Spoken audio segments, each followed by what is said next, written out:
Introductory note. Benjamin Franklin was born in Milk Street, Boston, on January the 6th, 1706. His father, Josiah Franklin, was a tallow chandler who married twice, and of his 17 children, Benjamin was the youngest son. His schooling ended at 10, and at 12 he was bound apprentice to his brother James, a printer, who published the New England Courant.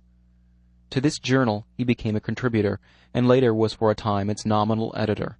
But the brothers quarreled, and Benjamin ran away, going first to New York and thence to Philadelphia, where he arrived in October 1723. He soon obtained work as a printer, but after a few months was induced by Governor Keith to go to London, where, finding Keith's promises empty, he again worked as a compositor till he was brought back to Philadelphia by a merchant who gave him a position in his business. He returned to his former trade, and shortly set up a printing house of his own, from which he published the Pennsylvania Gazette, to which he contributed many essays, and which he made a medium for agitating a variety of local reforms.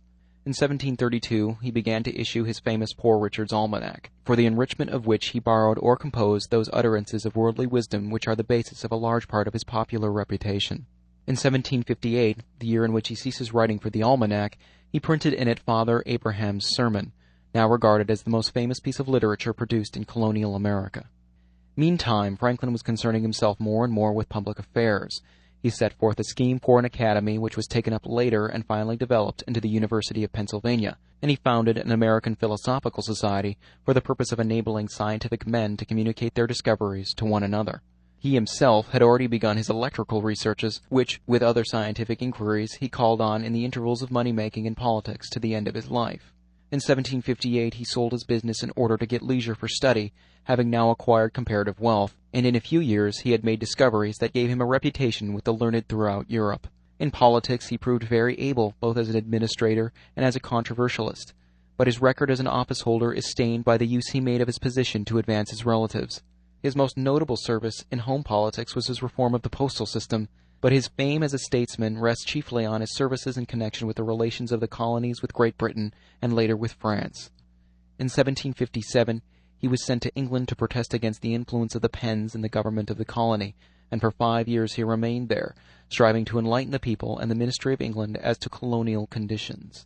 On his return to America he played an honorable part in the Paxton affair, through which he lost his seat in the Assembly, but in 1764 he was again dispatched to England as agent for the colony, this time to petition the king to resume the government from the hands of the proprietors.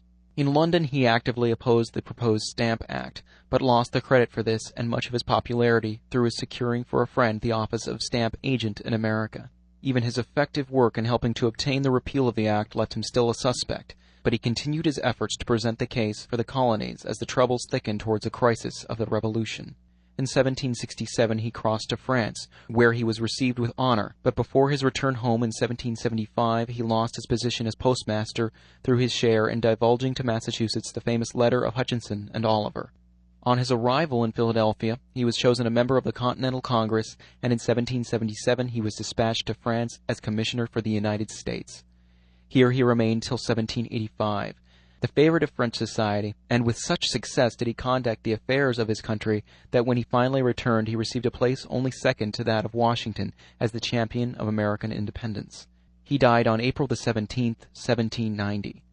The first 5 chapters of the Autobiography were composed in England in 1771, continued in 1784 to 85, and again in 1788, at which date he brought it down to 1757.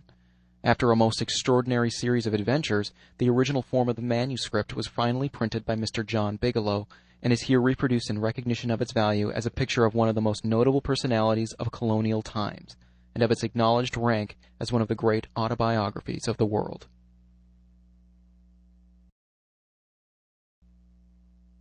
Dear son, I have ever had pleasure in obtaining any little anecdotes of my ancestors. You may remember the inquiries I made among the remains of my relations when you were with me in England, and the journey I undertook for that purpose. Imagining it may be equally agreeable to you to know the circumstances of my life, many of which you are yet unacquainted with, and expecting the enjoyment of a week's uninterrupted leisure in my present country retirement, I sit down to write them for you, to which I have, besides some other inducements, having emerged from the poverty and obscurity which I was born and bred, to a state of affluence and some degree of reputation in the world, and having gone so far through life with a considerable share of felicity, my posterity may like to know, as they may find some of them suitable to their own situations, and therefore fit to be imitated. That felicity, when I reflected on it, has induced me sometimes to say, that were it offered to be my choice, I should have no objection to a repetition of the same life from its beginning, only asking the advantages authors have in a second edition to correct some faults of the first. So I might, besides correcting the faults, change some sinister accidents and events of it for others more favorable. But though this were denied, I should still accept the offer, since such a repetition is not to be expected.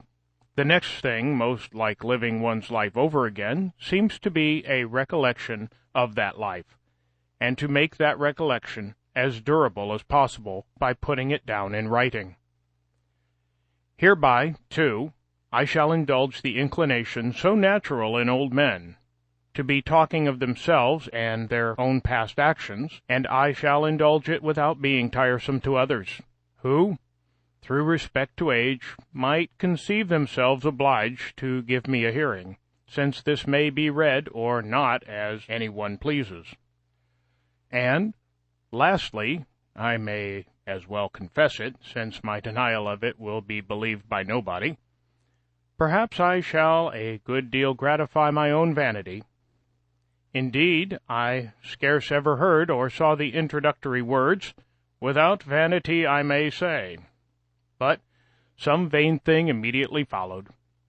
Most people dislike vanity in others, whatever share they have of it themselves, but I give it fair quarter whenever I meet it, being persuaded that it is often productive of good to the possessor, and to others that are within his sphere of action, and therefore, in many cases, it would not be altogether absurd if a man were to thank God for his vanity among the other comforts of life.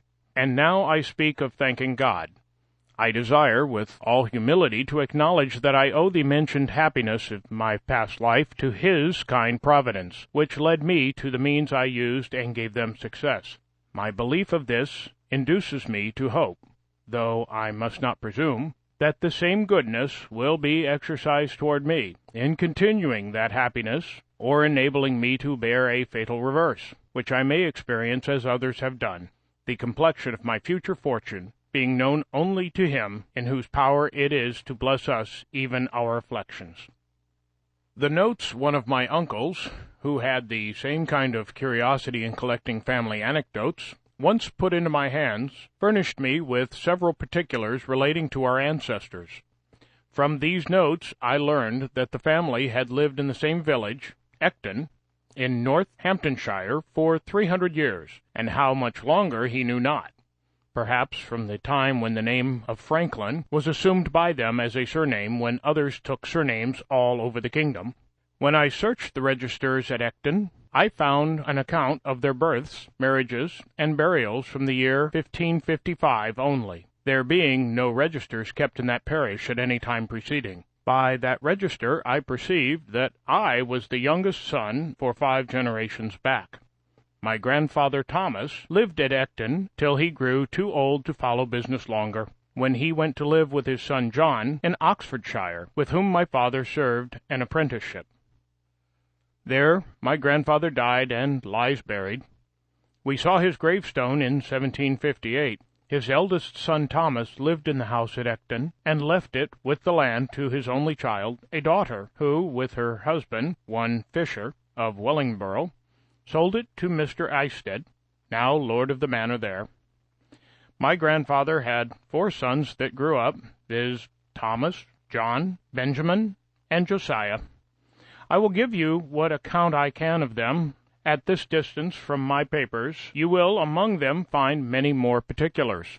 Thomas was bred a smith under his father, but being ingenious and encouraged in learning, as all my brothers were, by an Esquire Palmer, then the principal gentleman in that parish, he qualified himself for the business of Scrivener, became a considerable man in the county, was a chief mover of all public-spirited undertakings for the county or town of Northampton, and his own village, of which many instances were related of him. He died in 1702, January 6th, old style, just 4 years to a day before I was born. The account we received of his life and character from some of the old people at Ecton, I remember, struck you as something extraordinary from its similarity to what you knew of mine. Had he died on the same day, you said, one might have supposed a transmigration. John was bred a dyer, I believe of woolens. Benjamin was bred a silk dyer, serving an apprenticeship at London. He was an ingenious man. I remember him well, for when I was a boy he came over to my father in Boston and lived in the house with us for some years. He lived to a great age. His grandson, Samuel Franklin, now lives in Boston. He left behind him 2 quarto volumes, MS, of his own poetry, consisting of little occasional pieces addressed to his friends and relations, of which the following, sent to me, is a specimen. He had formed a shorthand of his own, which he taught me, but never practicing, I have now forgot it. I was named after this uncle, there being a particular affection between him and my father. He was very pious, a great attender of sermons of the best preachers, which he took down in his shorthand, and had with him many volumes of them. He was also much of a politician, too much, perhaps, for his station. There fell lately into my hands, in London, a collection he had made of all the principal pamphlets relating to public affairs, from 1641 to 1717. Many of the volumes are wanting, as appears by the numbering, but there still remain 8 volumes in folio, and 24 in quarto and in octavo. A dealer in old books met with them, and, knowing me by my sometimes buying of him, he brought them to me. It seems my uncle must have left them here when he went to America, which was about 50 years since. This obscure family of ours was early in the Reformation, and continued Protestants through the reign of Queen Mary, when they were sometimes in danger of trouble on account of their zeal against popery. They had got an English Bible, and to conceal and secure it, it was fastened open with tapes under and within the cover of a joint stool. When my great-great-grandfather read it to his family, he turned up the joint stool upon his knees, turning over the leaves then under the tapes. One of the children stood at the door to give notice if he saw the apparitor coming, who was an officer of this spiritual court. In that case the stool was turned down again upon its feet, when the Bible remained concealed under it as before. This anecdote I had from my Uncle Benjamin. The family continued all of the Church of England till about the end of Charles II's reign, when some of the ministers that had been outed for nonconformity, holding conventicles in Northamptonshire, Benjamin and Josiah adhered to them, and so continued all their lives. The rest of the family remained with the Episcopal Church. Josiah, my father, married young, and carried his wife with 3 children into New England about 1682. The conventicles, having been forbidden by law, and frequently disturbed, induced some considerable men to remove to that country, and he was prevailed to accompany them. By the same wife he had 4 children more born there, and by a second wife 10 more, in all 17, of which I remember 13 sitting at one time at his table, who all grew up to be men and women, and married. I was the youngest son, and the youngest child but 2, and was born in Boston, New England. My mother, the second wife, was Abiah Folger, daughter of Peter Folger, one of the first settlers of New England. I have heard that he wrote sundry small occasional pieces, but only one of them was printed. It was written in 1675 in the homespun verse of the time and people, and addressed to those then concerned in the government there. The whole appeared to me as written with a good deal of decent plainness and manly freedom. The 6 concluding lines I remember, though I have forgotten the first 2 of the stanza, but purport of them was that his censures proceeded from good will, and therefore he would be known to be the author. Because to be a libeller, says he, I hate it with my heart, from Sherborne town where now I dwell, my name I do put here. without offense, your real friend is Peter Folgier. My elder brothers were all put apprentices to different trades. I was put to the grammar school at 8 years of age, my father intending to devote me, as the tithe of his sons, to the service of the church. My early readiness in learning to read, which must have been very early, as I do not remember when I could not read, and the opinion of all his friends that I should certainly make a good scholar, encouraged him in this purpose of his.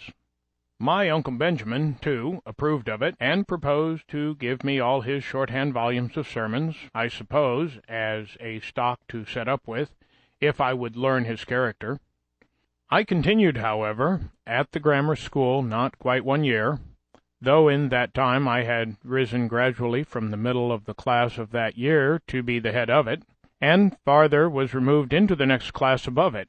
But my father, in the meantime, from a view of the expense of a college education, which, having so large a family, he could not well afford, and the mean living many so educated were afterwards able to obtain, reasons that he gave his friends in my hearing, altered his first intention, took me from the grammar school, and sent me to a school for writing and arithmetic, kept by a then famous man, Mr. George Brownwell, very successful in his profession generally, and that by mild encouraging methods. Under him I acquired fair writing pretty soon, but I failed in the arithmetic. At 10 years old I was taken home to assist my father in his business, which was that of tallow chandler and soap boiler, a business he was not bred to, but had assumed on his arrival in New England, and on finding his dyeing trade would not maintain his family, being in little request. Accordingly, I was employed in cutting wick for the candles, filling the dipping mold and the molds for cast candles, attending the shop, etc.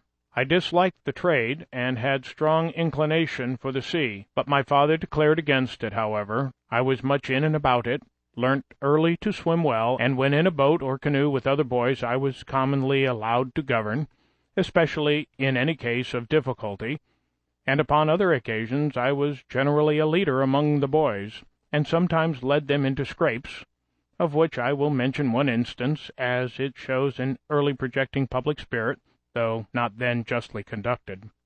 There was a salt marsh that bounded part of the mill pond, on the edge of which, at high water, we used to stand to fish for minnows. By much trampling we had made it a mere quagmire. My proposal was to build a wharf, and I showed my comrades a large heap of stones, which were intended for a new house near the marsh, and which would well suit our purpose. Accordingly, in the evening, when the workmen were gone, I assembled a number of my playfellows, and working with them diligently, like so many emmets, we brought them all away and built our little wharf. The next morning the workmen were surprised at missing the stones, which were found in our wharf.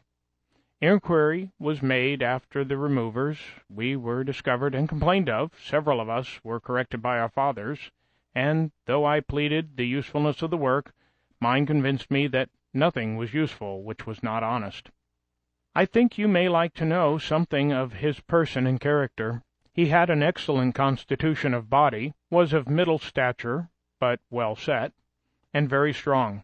He was ingenious, could draw prettily, was skilled a little in music, and had a clear, pleasing voice, so that when he played psalm tunes on his violin and sung withal, it was extremely agreeable to hear.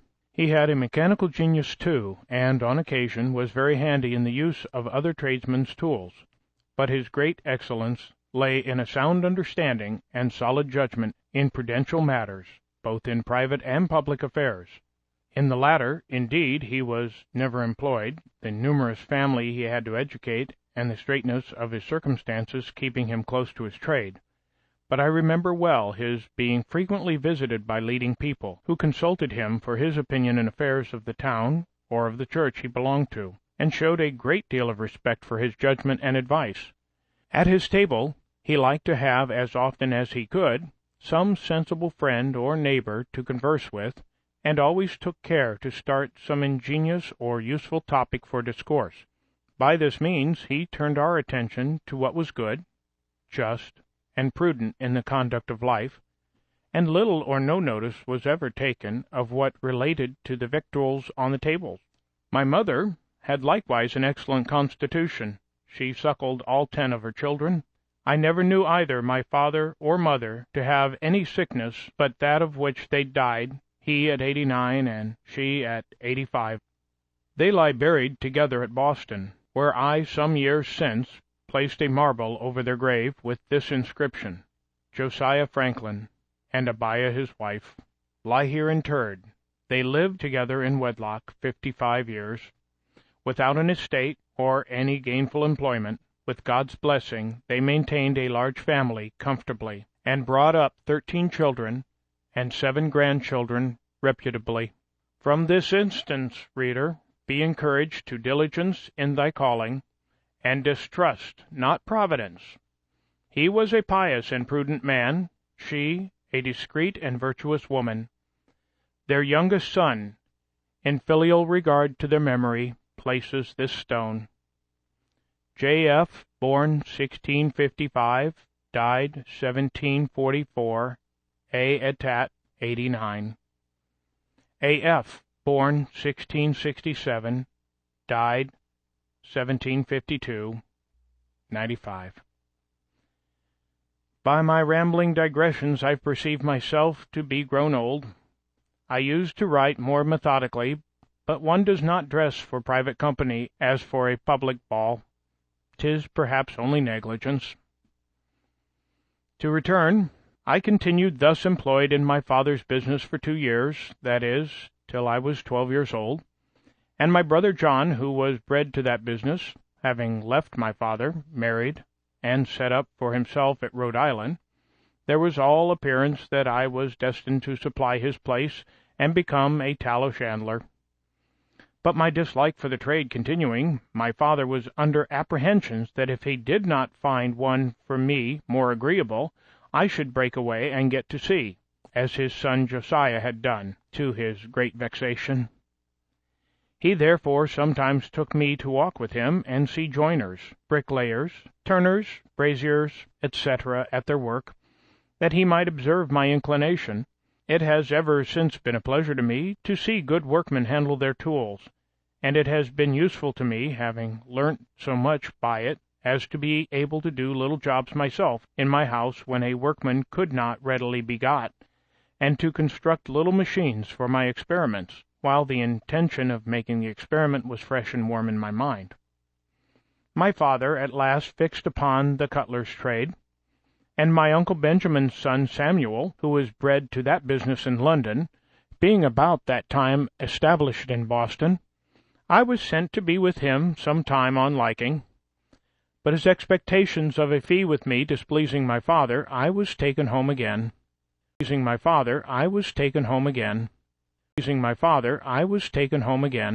a child I was fond of reading, and all the little money that came into my hands was ever laid out in books. Pleased with the Pilgrim's Progress, my first collection was of John Bunyan's works in separate little volumes. I afterward sold them to enable me to buy R. Burton's historical collections. They were small chapman's books and cheap, 40 or 50 in all. My father's little library consisted chiefly of books in polemic divinity, most of which I had read, and have since often regretted that, at a time when I had such a thirst for knowledge, more proper books had not fallen in my way, since it was now resolved I should not be a clergyman. Plutarch's Lives, in which I read abundantly, and I still think that time spent to great advantage. There was also a book of Defoe's called An Essay on Projects, and another of Dr. Mather's called Essays Due to Good, which perhaps gave me a turn of thinking that had an influence on some of the principal future events in my life. This bookish inclination at length determined my father to make me a printer, though he had already one son, James, of that profession. In 1717 my brother James returned from England with a press and letters to set up his business in Boston. I liked it much better than that of my father, but still had an hankering for the sea. To prevent the apprehended effect of such an inclination, my father was impatient to have me bound to my brother. I stood out some time, but at last was persuaded, and signed the indentures when I was yet but 12 years old. I was to serve as an apprentice till I was 21 years of age, only I was allowed journeyman's wages during the last year. In a little time I made great proficiency in the business, and became a useful hand to my brother. I now had access to better books. An acquaintance with the apprentices of booksellers enabled me sometimes to borrow a small one. Often I sat up in my room reading the greatest part of the night, when the book was borrowed in the evening and to be returned early in the morning, lest it should be missed or wanted. After some time an ingenious tradesman, Mr. Matthew Adams, who had a pretty collection of books, and who frequented our printing-house, took notice of me, invited me to his library, and very kindly lent me such books as I chose to read. I now took a fancy to poetry, and made some little pieces. One was called The Lighthouse Tragedy, and contained an account of the drowning of Captain Worthylake, with his 2 daughters. The other was a sailor's song on the taking of Teach, or Blackbeard. They were wretched stuff in the Grub Street ballad style. The first sold wonderfully, the event being recent, having made great noise. This flattered my vanity, but my father discouraged me by ridiculing my performances and telling me verse-makers were generally beggars. So I escaped being a poet, most probably a very bad one, but whose prose writing had been of great use to me in the course of my life, and was a principal means of my advancement. I shall tell you how I acquired what little ability I have in that way. There was another bookish lad in town, John Collins by name, with whom I was intimately acquainted. We sometimes disputed, and very fond we were of argument, and very desirous of confuting one another, which disputatious turn, by the way, is apt to become a very bad habit, making people often extremely disagreeable in company by the contradiction that is necessary to bring it into practice, and thence, besides souring and spoiling the conversation, is productive of disgusts and, perhaps, enmities, where you may have occasion for friendship.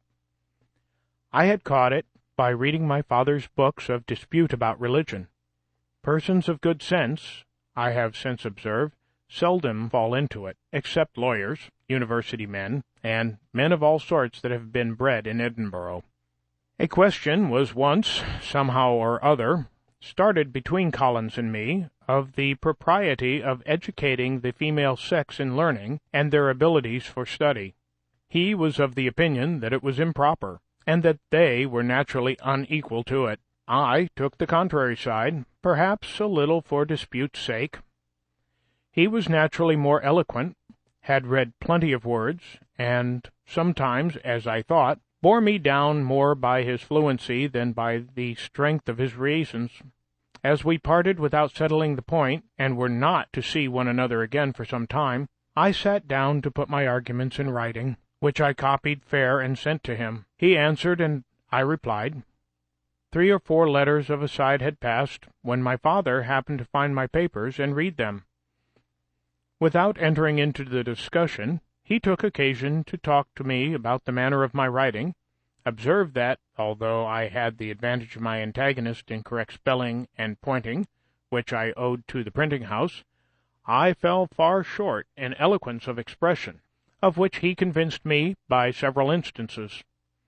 I saw the justice of his remark, and thence grew more attentive to the manner in writing, and determined to endeavor at improvement. About this time I met with an odd volume of the Spectator. It was the 3rd. I had never before seen any of them. I bought it, read it over and over, and was much delighted with it.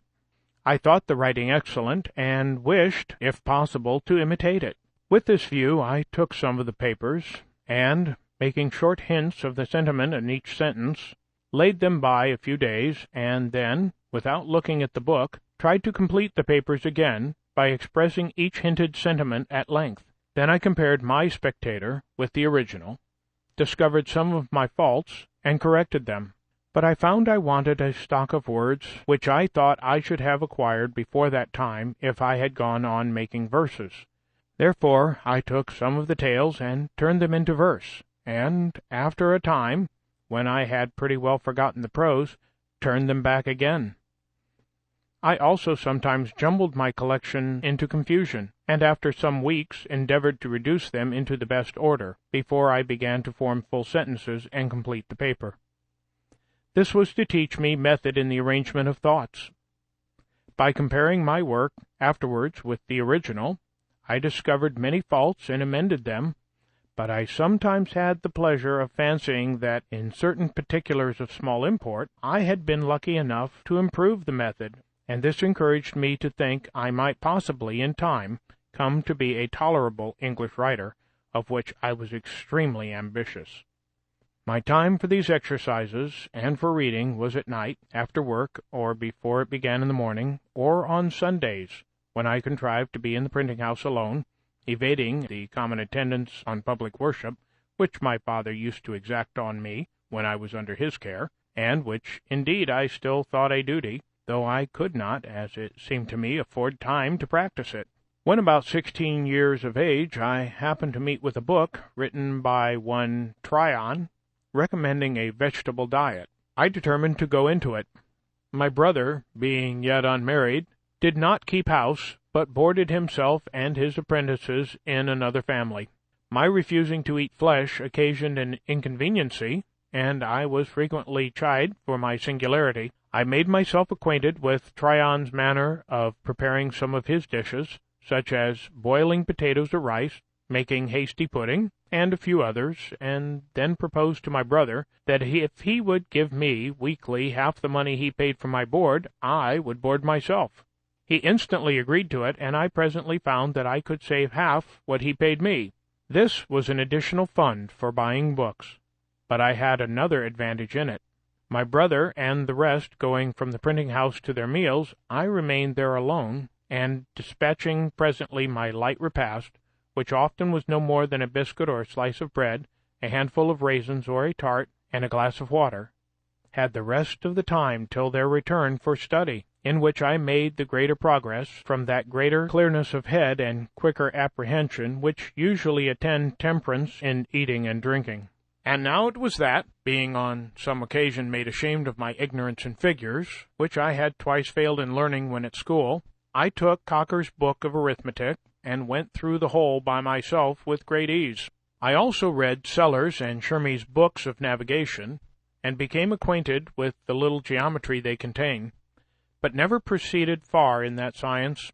And I read about this time Locke on Human Understanding, and The Art of Thinking by Monsieur du Port-Royal. While I was intent on improving my language, I met with an English grammar, I think it was Greenwood's, at the end of which there were 2 little sketches of the arts of rhetoric and logic, the latter finishing with a specimen of a dispute in the Socratic method, and soon after I procured Xenophon's Memorable Things of Socrates, wherein there were many instances of the same method. I was charmed with it, adopted it, dropped my abrupt contradiction and positive argumentation, and put on the humble inquirer and doubter. And being then, from reading Shaftesbury and Collins, become a real doubter in many points of our religious doctrine, I found this method safest for myself and embarrassing to those against whom I used it. Therefore I took a delight in it, practiced it continually, and grew very artful and expert in drawing people, even of superior knowledge, into concessions, the consequences of which they did not foresee, entangling them in difficulties out of which they could not extricate themselves, and so obtaining victories that neither myself nor my cause always deserved. I continued this method some few years, but gradually left it, retaining only the habit of expressing myself in terms of modest diffidence, never using, when I advanced anything that may possibly be disputed, the words certainly, undoubtedly, or any others that give the air of positiveness to an opinion, but rather say, I conceive or apprehend a thing to be so and so, it appears to me, or I should think it so or so, for such and such reasons, or I imagine it to be so, or it is so, if I am not mistaken. This habit, I believe, has been of great advantage to me when I have had an occasion to inculcate my opinions, and persuade men into measures that I have been from time to time engaged in promoting, and as the chief ends of the conversation are to inform or to be informed, to please or to persuade, I wish well-meaning, sensible men would not lessen their power of doing good by a positive, assuming manner that tends to create opposition, and to defeat every one of those purposes for which speech was given to us, to wit, giving or receiving information or pleasure. For if you would inform, a positive and dogmatical manner in advancing your sentiments may provoke contradiction, and prevent a candid attention. If you wish information and improvement from the knowledge of others, and yet at the same time express yourself as firmly fixed in your present opinions, modest, sensible men, who do not love disputation, will probably leave you undisturbed in the possession of your error, and by such a manner you can seldom hope to recommend yourself in pleasing your hearers, or to persuade those whose concurrence you desire. Pope says judiciously, men should be taught as if you taught them not, and things unknown proposed as things forgot. Farther recommending to us, to speak though sure with seeming diffidence. And he might have coupled with this line that which he has coupled with another, I think less properly, for want of modesty is want of sense. If you ask why less properly, I must repeat the lines, immodest words admit of no defense, for want of modesty is want of sense. Now, is not want of sense, where a man is so unfortunate as to want it, some apology for his want of modesty? And would not the lines stand more justly thus? Immodest words admit but this defense, that want of modesty is want of sense. This, however, I should submit to better judgments. My brother had in 1720 or 1721 begun to print a newspaper. It was the second that appeared in America, and was called the New England Courant. The only one before it was the Boston Newsletter. I remember his being dissuaded by some of his friends from the undertaking, as not likely to succeed, one newspaper being, in their judgment, enough for America. At this time, 1771, there are not less than 25. He went on, however, with the undertaking, and after having worked in composing the types and printing off the sheets, I was employed to carry the papers through the streets to the customers. He had some ingenious men among his friends, who amused themselves by writing little pieces for this paper, which gained it credit and made it more in demand, and these gentlemen often visited us. Hearing their conversations and their accounts of the approbation their papers were received with, I was excited to try my hand among them. But, being still a boy, and suspecting that my brother would object to printing anything of mine in his paper if he knew it to be mine, I contrived to disguise my hand, and, writing an anonymous paper, I put it in at night under the door of the printing-house. It was found in the morning, and communicated to his writing friends when they called. They read it, commented on it in my hearing, and I had the exquisite pleasure of finding it met with their approbation, and that in their different guesses at the author, none were named but men of character among us for learning and ingenuity. I suppose now that I was rather lucky in my judges, and that perhaps they were not really so very good ones as I then esteemed them. Encouraged, however, by this, I wrote and conveyed in the same way to the press several more papers, which were equally approved, and I kept my secret till my small fund of sense for such performances was pretty well exhausted, and then I discovered it, when I began to be considered a little more by my brother's acquaintance, and in a manner that did not quite please him, as he thought, probably with reason, that it tended to make me too vain. And perhaps this might be one occasion of the differences that we began to have about this time. Though a brother, he considered himself as my master, and me as his apprentice, and accordingly expected the same services from me as he would from another. While I thought he demeaned me too much in some he required of me, who from a brother expected more indulgence. Our disputes were often brought before our father, and I fancy I was either generally in the right or else a better pleader, because judgment was generally in my favor. But my brother was passionate, and had often beaten me, which I took extremely amiss, and, thinking my apprenticeship very tedious, I was continually wishing for some opportunity of shortening it, which at length offered in a manner unexpected. One of the pieces in our newspaper, on some political point which I have now forgotten, gave offense to the Assembly. He was taken up, censured, and imprisoned for a month, because he would not discover his author. I, too, was taken up and examined before the council, but though I did not give them any satisfaction, they contented themselves with admonishing me, and dismissed me. During my brother's confinement, which I resented a good deal, notwithstanding our private differences, I had the management of the paper, and I made bold to give our rulers some rubs in it, which my brother took very kindly, while others began to consider me in an unfavorable light as a young genius that had a turn for libeling and satire. My brother's discharge was accompanied with an order of the House, a very odd one, that James Franklin should no longer print the paper called the New England Courant.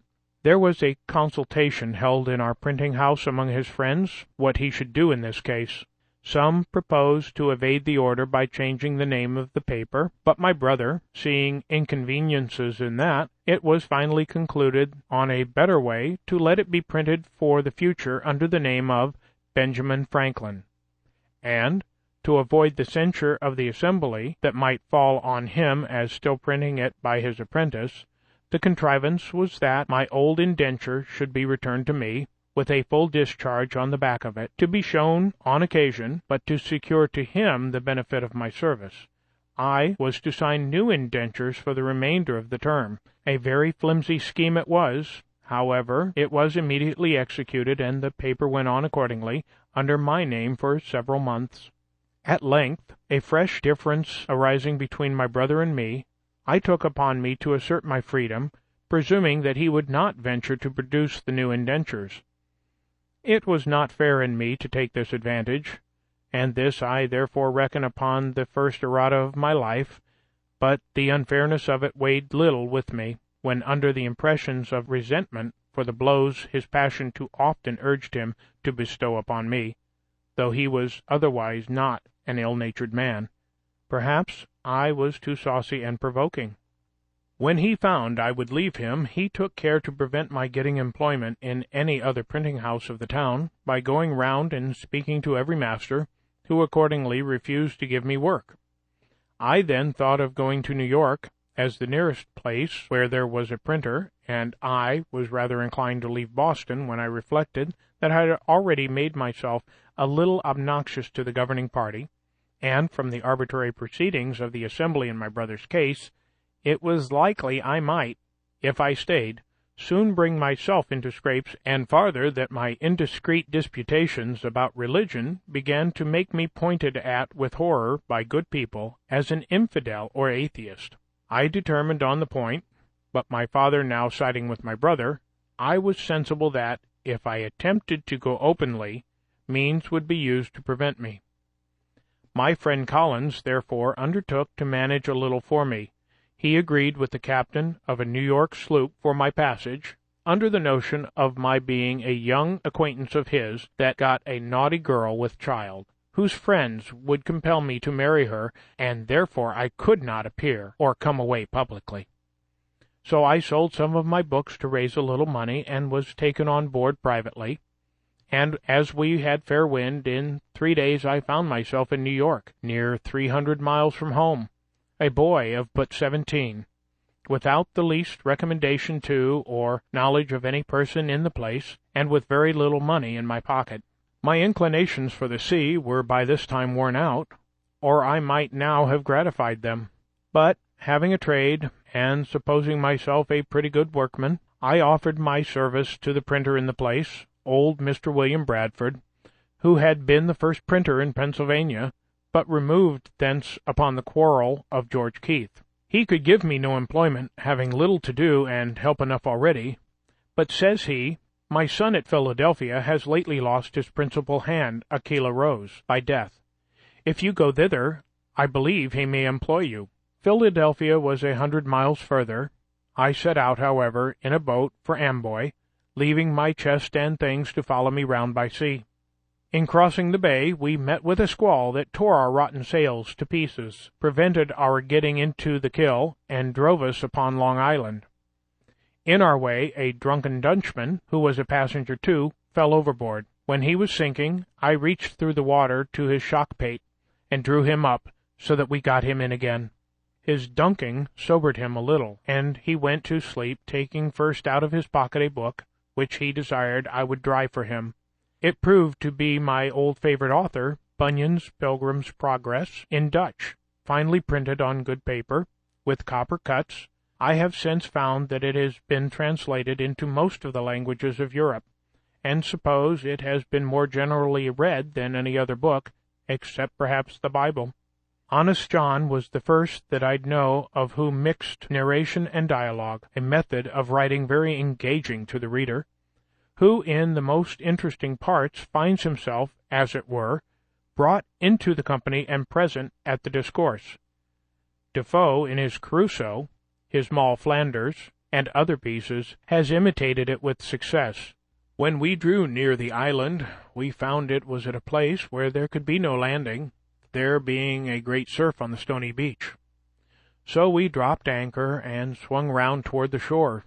Some people came down to the water edge and hallooed to us, as we did to them, but the wind was so high and the surf so loud that we could not hear so as to understand each other. There were canoes on the shore, and we made signs and hallooed that they should fetch us, but they either did not understand us or thought it impractical. So they went away, and night coming on, we had no remedy but to wait till the wind should abate, and, in the meantime, the boatmen and I concluded to sleep, and so crowded into the scuttle with the Dutchman, who was still wet, and the spray beating over the head of our boat leaked through to us, so that we were soon almost as wet as he. In this manner we lay all night, with very little rest, but, the wind abating the next day, we made a shift to reach Amboy before night, having been 30 hours on the water, without victuals or any drink but a bottle of filthy rum, and the water we sailed on being salt. In the evening I found myself very feverish, and went in to bed, but having read somewhere that cold water drank plentifully was good for a fever, I followed the prescription, sweat plentiful most of the night, my fever left me, and in the morning, crossing the ferry, I proceeded on my journey on foot, having 50 miles to Burlington, where I was told I should find boats that would carry me the rest of the way to Philadelphia. It rained very hard all day. I was thoroughly soaked, and by noon a good deal tired, so I stopped at a poor inn, where I stayed all night, beginning now to wish that I had never left home. However, I proceeded the next day, and got in the evening to an inn kept by one Dr. Brown. He entered into conversation with me while I took some refreshment, and, finding I had read a little, became very sociable and friendly. Our acquaintance continued as long as he lived. He had been, I imagine, an itinerant doctor, for there was no town in England of which he could not give a particular account.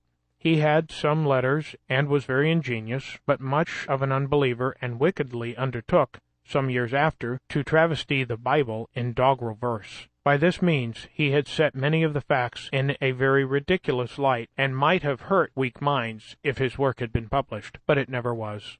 At his house I lay that night, and the next morning reached Burlington, but had the mortification to find that the regular boats were gone a little before my coming, and no other expected to go before Tuesday. Wherefore I returned to an old woman in the town, and asked her advice. She invited me to lodge at her house till a passage by water should offer, and, being tired with my foot travelling, I accepted the invitation.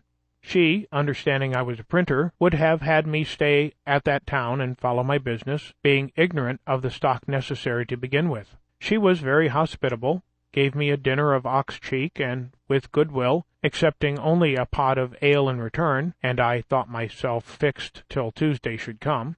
However, walking in the evening by the side of the river, a boat came by, which I found was going towards Philadelphia with several people in her. They took me in, and, as there was no wind, we rowed all the way.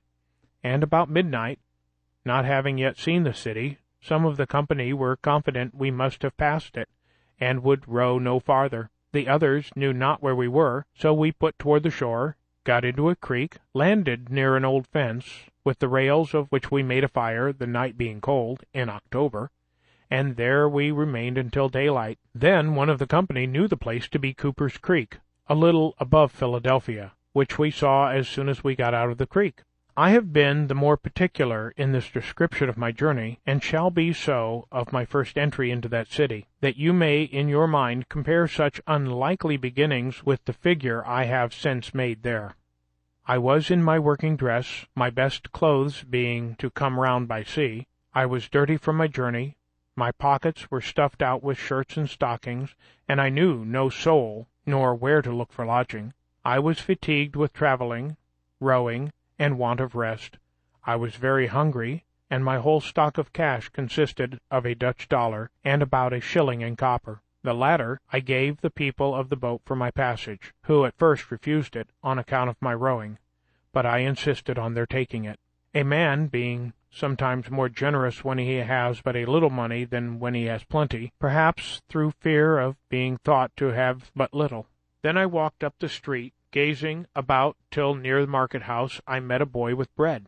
I had made many a meal on bread, and, inquiring where he got it, I went immediately to the baker's he directed me to, in Second Street, and asked for biscuit, intending such as we had in Boston, but they, it seems, were not made in Philadelphia. Then I asked for a 3-penny loaf, and was told they had none such. So not considering or knowing the difference of money, and the greater cheapness nor names of his bread, I gave him my 3-penny worth of any sort. He gave me accordingly 3 great puffy rolls. I was surprised at the quantity, but took it, and, having no room in my pockets, walked off with a roll under each arm, and eating the other. Thus I went up Market Street, as far as 4th Street, passing by the door of Mr. Reed, my future wife's father, when she, standing at the door, saw me, and thought I made a most awkward, ridiculous appearance. Then I turned and went down Chestnut Street and part of Walnut Street, eating my roll all the way, and, cornering round, found myself again at Market Street Wharf, near the boat I came in, to which I went for a draught of the river water, and, being filled with one of my rolls, gave the other 2 to a woman and her child that came down the river in a boat with us, and were there waiting to go farther. Thus refreshed, I walked again up the street, which by this time had many clean-dressed people in it, who were all walking the same way. I joined them, and thereby was led into the great meeting-house of the Quakers, near the market. I sat down among them, and, after looking round a while, and hearing nothing said, being very drowsy through labor and want of rest the preceding night, I fell fast asleep, and continued so till the meeting broke up, when one was kind enough to rouse me. This was, therefore, the first house I was in, or slept in Philadelphia. Was in, or slept in Philadelphia. Was in, or slept in Philadelphia. Was in, or slept in Philadelphia. Walking down again toward the river, and looking in the faces of people, I met a young Quaker man, whose countenance I liked, and, accosting him, requested he would tell me where a stranger could get lodging. We were then near the sign of the 3 Mariners. Here, says he, is one place that entertains strangers, but is not a reputable house. If thee wilt walk with me, I'll show thee a better. He brought me to the Crooked Billet. Here I got a dinner. After dinner my sleeplessness returned, and having been shown to a bed, I lay down without undressing, and slept till 6 in the evening, was called to supper, went to bed again very early, and slept soundly till next morning. Then I made myself as tidy as I could, and went to Andrew Bradford the printer's. I found in the shop the old man, his father, whom I had seen in New York, and who, travelling on horseback, had got to Philadelphia before me. He introduced me to his son, who received me civilly, gave me a breakfast, but told me he did not at present want a hand, being lately supplied with one. But there was another printer in town, lately set up, one Keimer, who perhaps might employ me. If not, I should be welcome to lodge at his house, and he would give me a little work to do now and then until further business should offer. The older gentleman said he would go with me to the new printer, and when we found him, "Neighbor," says Bradford, "I have brought to see you a young man of your business. Perhaps you may want such a one."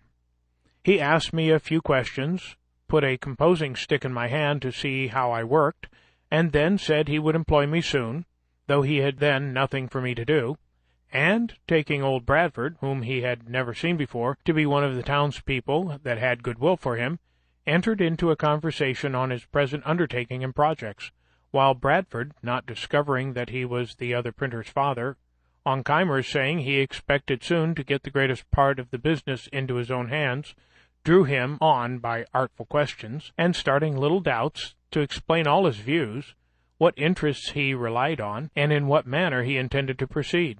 I, who stood by and heard all, saw immediately that one of them was a crafty old sophister, and the other a mere novice.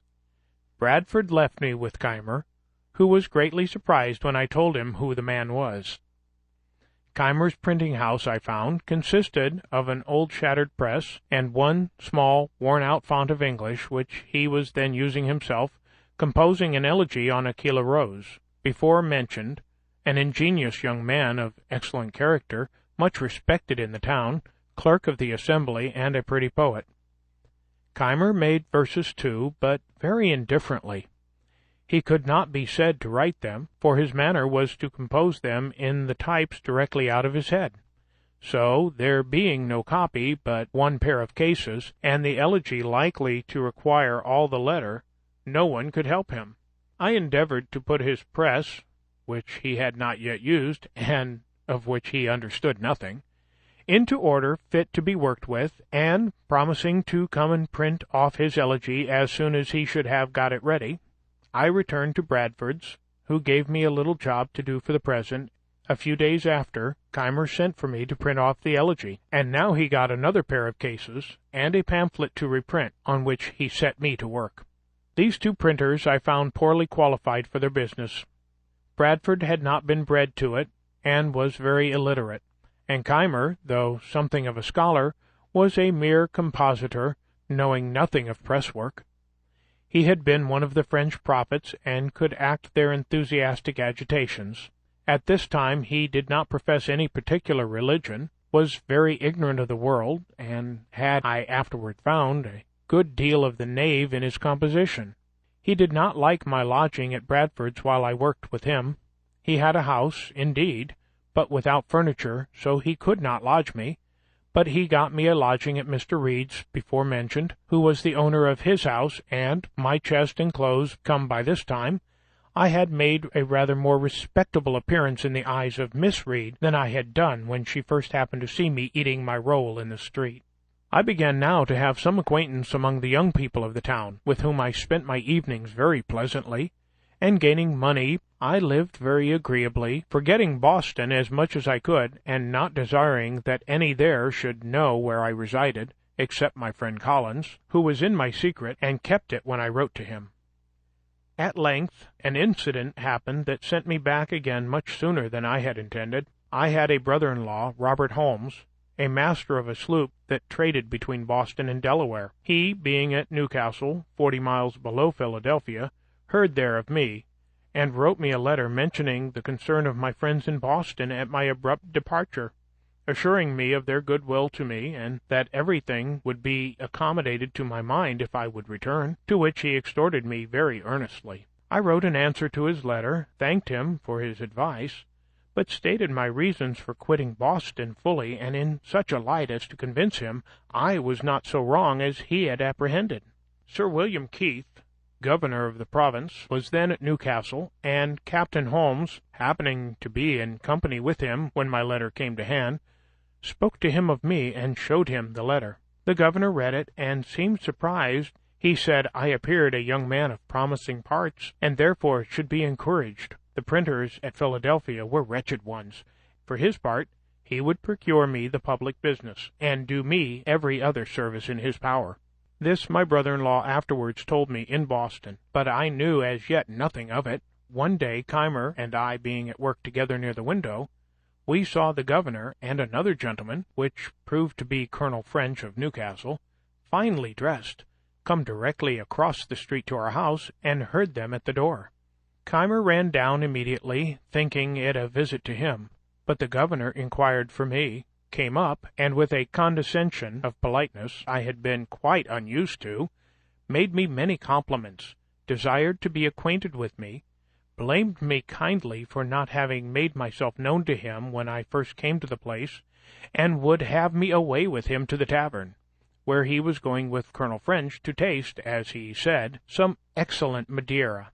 I was not a little surprised. I went, however, with the governor and Colonel French to a tavern at the corner of 3rd Street, and over the Madeira he proposed my setting up my business, laid before me the probabilities of success, and both he and Colonel French assured me I should have their interest and influence in procuring the public business of both governments. On my doubting whether my father would assist me in it, Sir William said he would give me a letter to him, in which he would state the advantages, and he did not doubt of prevailing with him. So it was concluded I should return to Boston in the first vessel, with the governor's letter recommending me to my father. In the meantime the intention was to be kept a secret, and I went on working with Keimer as usual, the governor sending for me now and then to dine with him, a very great honor I thought it, and conversing with me in the most affable, familiar, and friendly manner imaginable. About the end of April, 1724, a little vessel offered for Boston. I took leave of Keimer as going to see my friends. The governor gave me an ample letter, saying many flattering things of me to my father, and strongly recommending the project of my setting up at Philadelphia as a thing that must make my fortune. We struck on a shoal in going down the bay, and sprung a leak. We had a blustering time at sea, and were obliged to pump almost continually, at which I took my turn. We arrived safe, however, at Boston in about a fortnight. I had been absent 7 months, and my friends had heard nothing of me. Holmes was not yet returned, and had not written about me. My unexpected appearance surprised the family. All were, however, very glad to see me, and made me welcome, except my brother. I went to see him at his printing house. I was better dressed than ever while in his service, having a genteel new suit from head to foot, a watch, and my pockets lined with near £5 sterling in silver. He received me not very frankly, looked me all over, and turned to his work again. The journeymen were inquisitive where I had been, what sort of country it was, and how I liked it. I praised it much, the happy life I led in it, expressing strongly my intention of returning to it, and one of them asking what kind of money we had there. I produced a handful of silver and spread it before them, which was kind of a rare show they had not been used to, paper being the money of Boston. And lastly, my brother still grum and sullen, I gave them a piece of 8 to drink, and took my leave. This visit of mine offended him extremely, for when my mother some time after spoke to him of reconciliation, and of her wishes to see us on good terms together, and that we might live for the future as brothers, he said I had insulted him in such a manner before his people that he could never forget or forgive it. In this, however, he was mistaken. My father received the governor's letter with some apparent surprise, but said little of it to me for some days. When Captain Holmes, returning, he showed it to him, asked if he knew Keith, and what kind of man he was, adding his opinion that he must be of small discretion to think of setting a boy up in a business who wanted yet 3 years of being at man's estate. Holmes said what he could in favor of the project, but my father was clear in his impropriety of it, and at last gave a flat denial to it. Then he wrote a civil letter to Sir William, thanking him for the patronage he had so kindly offered me, but declining to assist me as yet in setting up, I being, in his opinion, too young to be trusted with the management of a business so important, and for which the preparation must be so expensive. My friend and companion Collins, who was a clerk in the post office, pleased with the account I gave him of my new country, determined to go thither also, and while I waited for my father's determination, he set out before me by land to Rhode Island, leaving his books, which were a pretty collection of mathematics and natural philosophy, to come with mine and me to New York, where he proposed to wait for me.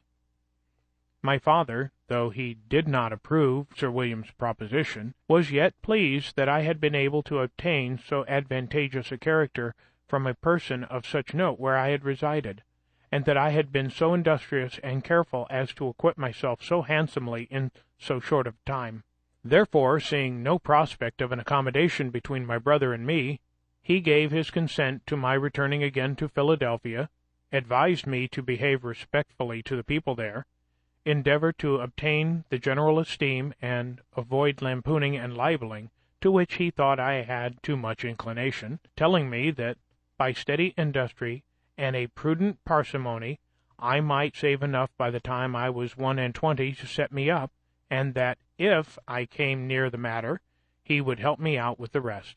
This was all I could obtain, except some small gifts as tokens of his and my mother's love, when I embarked again for New York, now with their approbation and their blessing. The sloop putting in at Rhode Island, I visited my brother John, who had been married and settled there some years. He received me very affectionately, for he'd always loved me. A friend of his, one Vernon, having some money due to him in Pennsylvania, about 35 pounds currency, desired I would receive it for him, and keep it till I had his directions what to remit it in. Accordingly, he gave me an order.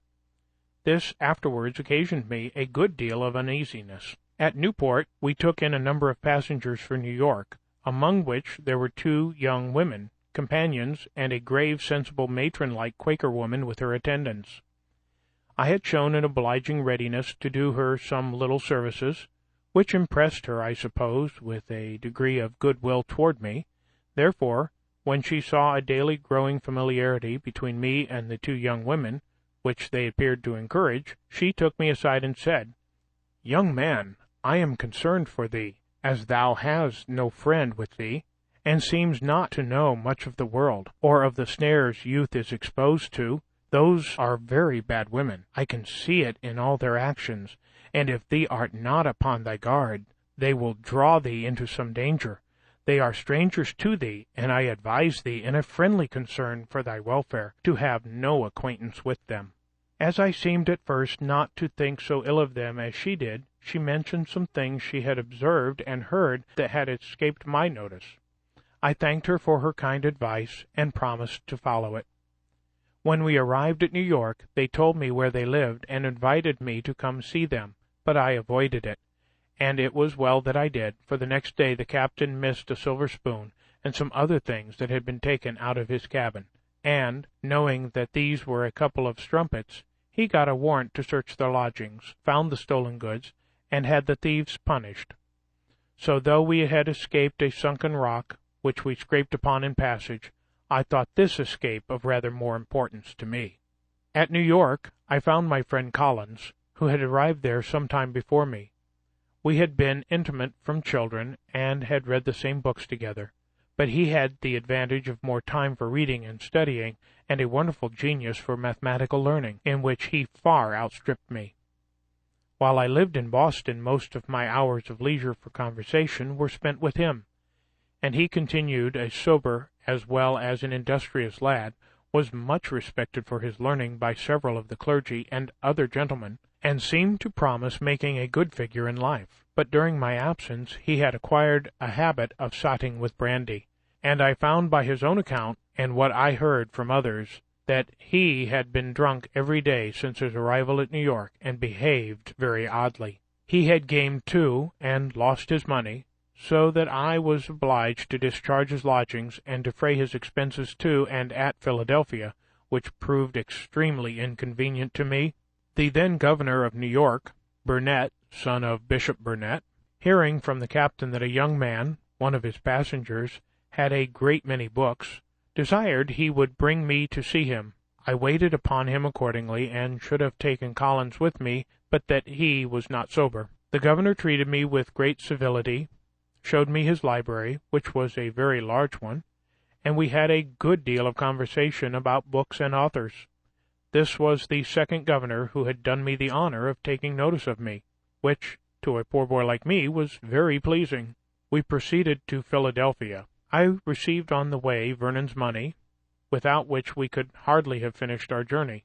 Collins wished to be employed in some counting-house, but whether they discovered his dramming by his breath or by his behavior, he met with no success in any application, and continued lodging and boarding at the very same house with me, and at my expense.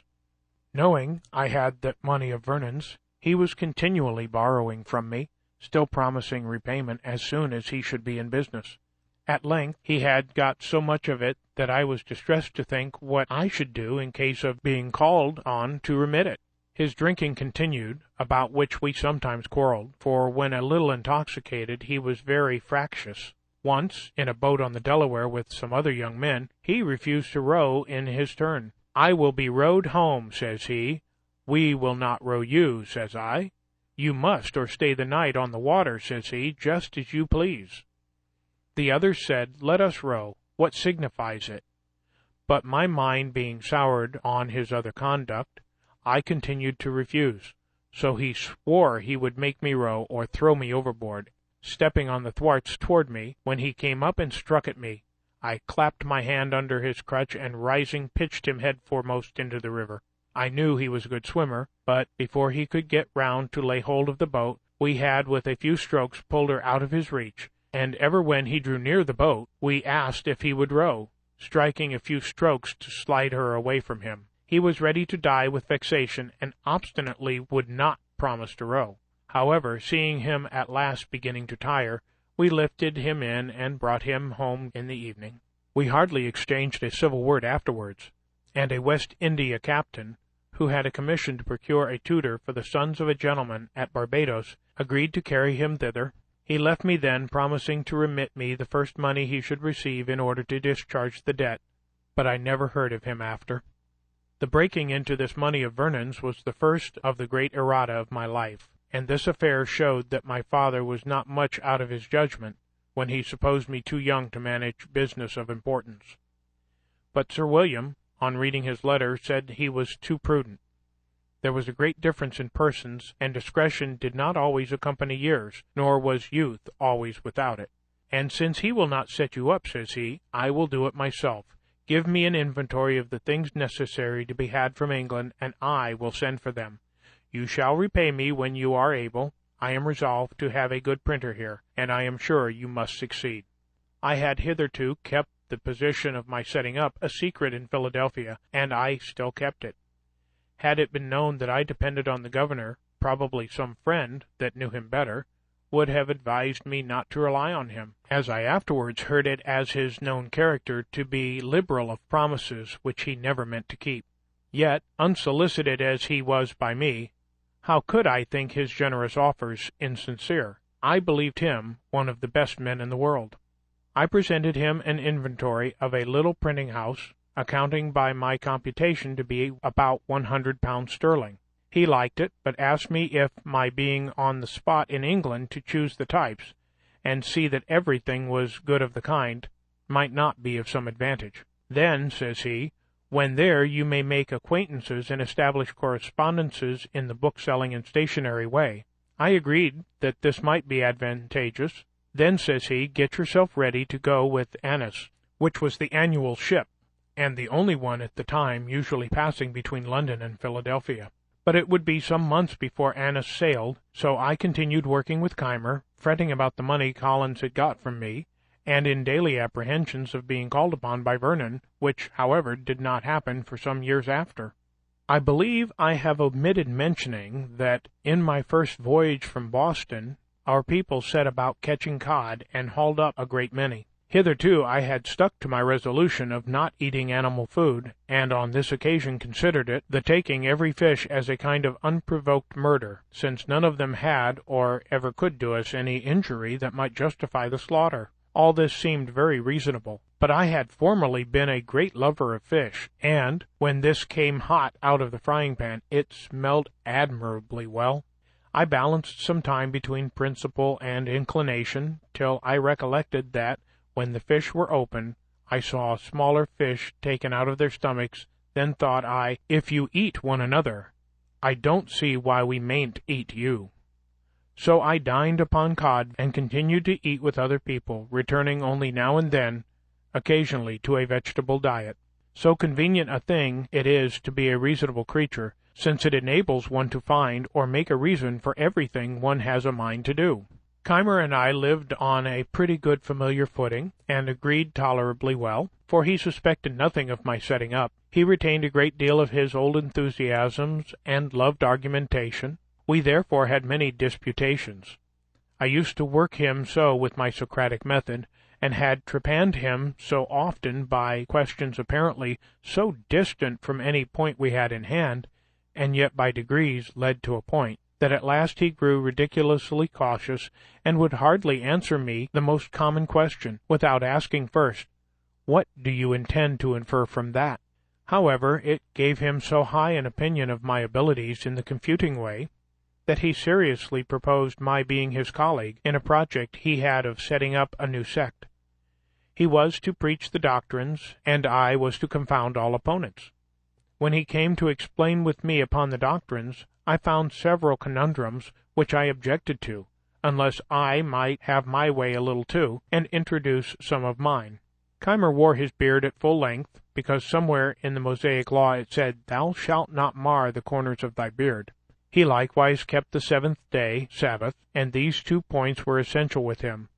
I disliked both, but agreed to admit them upon condition of his adopting the doctrine of using no animal food.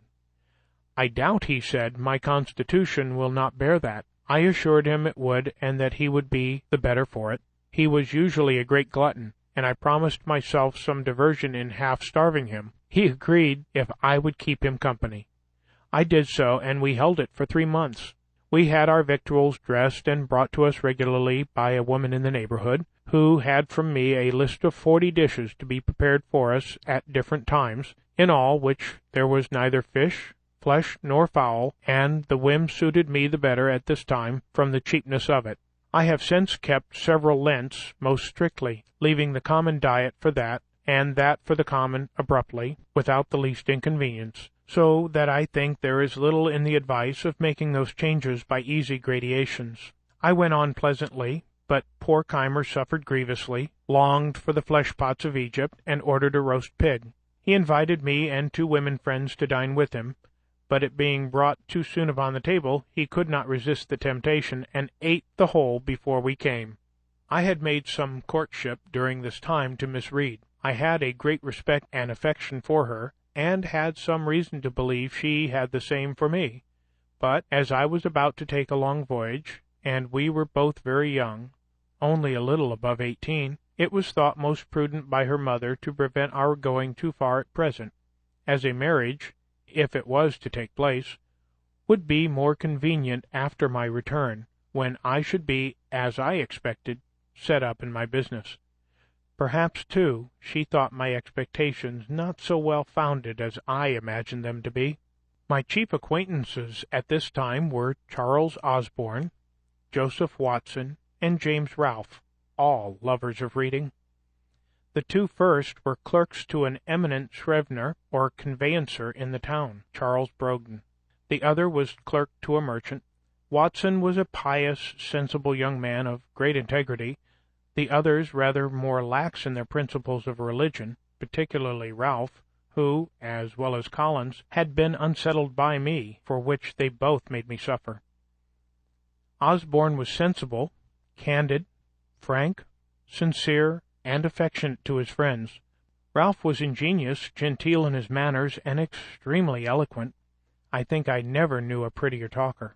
Both of them great admirers of poetry, and began to try their hands in little pieces. Many pleasant walks we 4 had together on Sundays into the woods near Schuylkill, where we read to one another and conferred on what we read.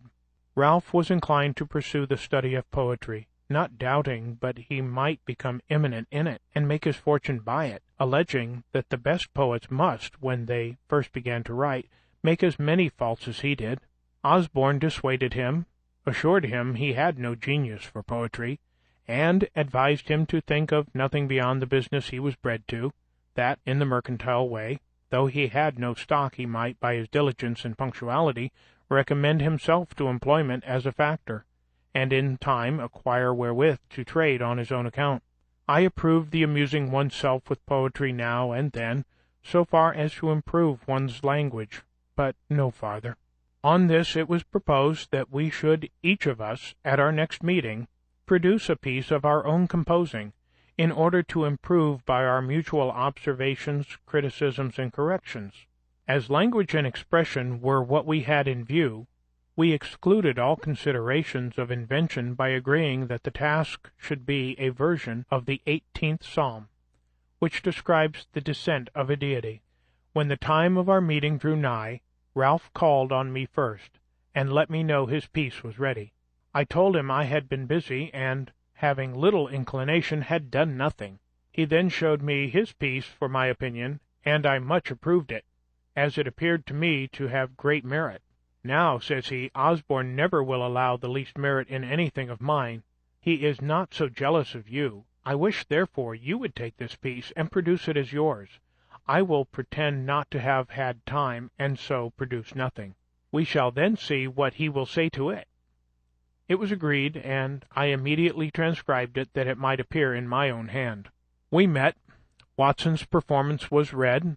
There were some beauties in it, but many defects. Osborne's was read. It was much better.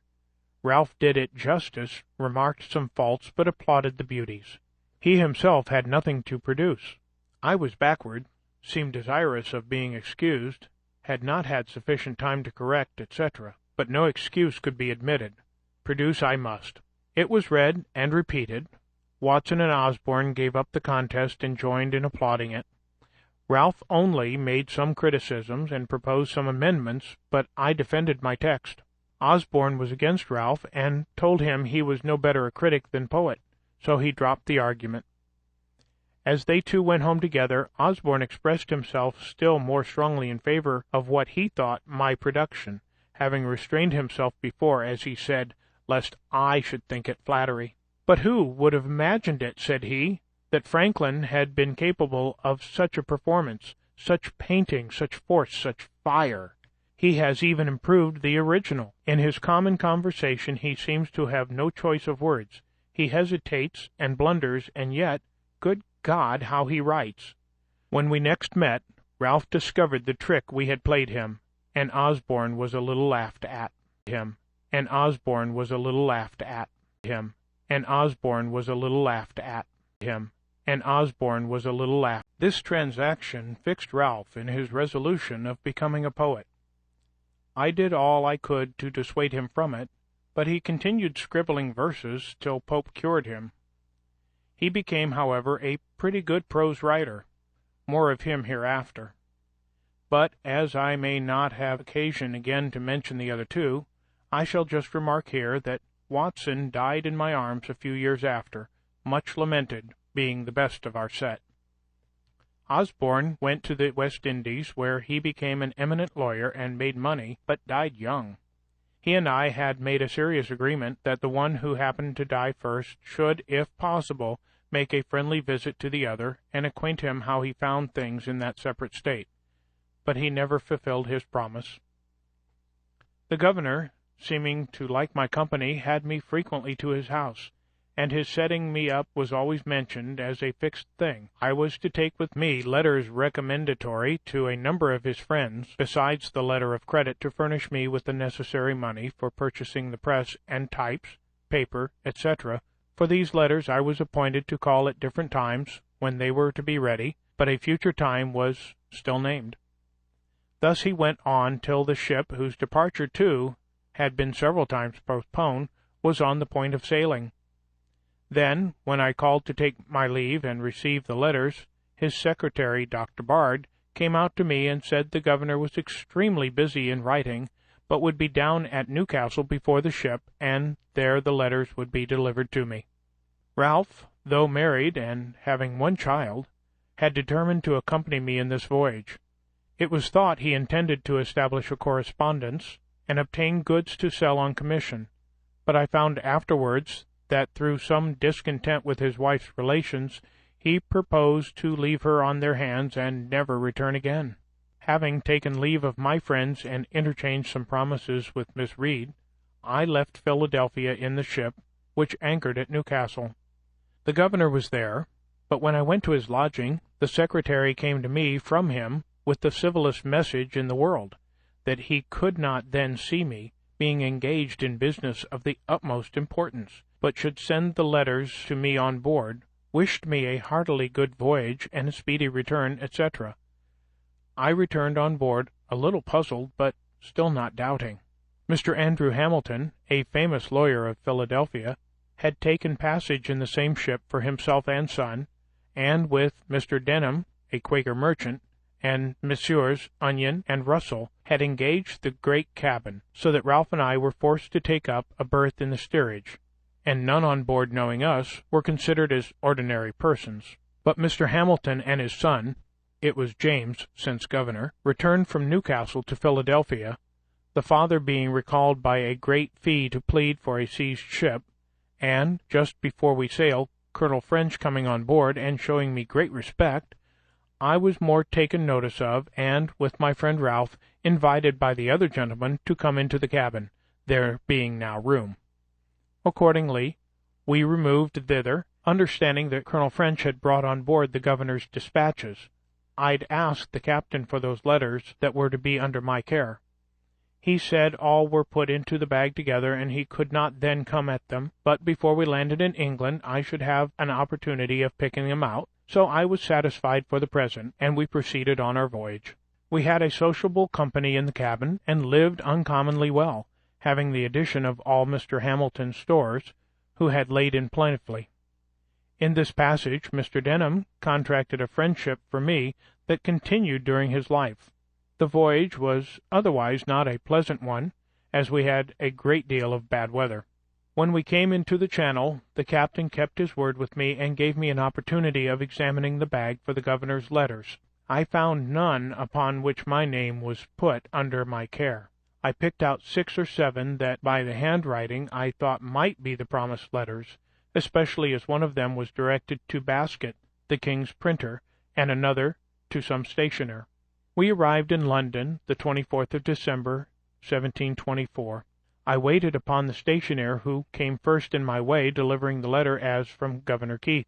"I don't know such a person," says he, but, opening the letter, "Oh, this is from Riddlesden.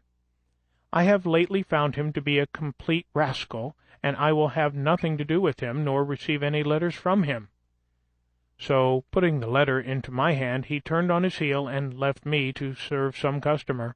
I was surprised to find these were not the governor's letters, and, after recollecting and comparing circumstances, I began to doubt his sincerity. I found my friend Denham, and opened the whole affair to him. He let me into Keith's character, told me there was not the least probability that he had written any letters for me, that no one who knew him had the smallest dependence on him, and he laughed at the notion of the governor's giving me a letter of credit, having, as he said, no credit to give. On my expressing some concern about what I should do, he advised me to endeavor getting some employment in the way of my business. "Among the printers here," he said, "you will improve yourself, and when you return to America you will set up to greater advantage."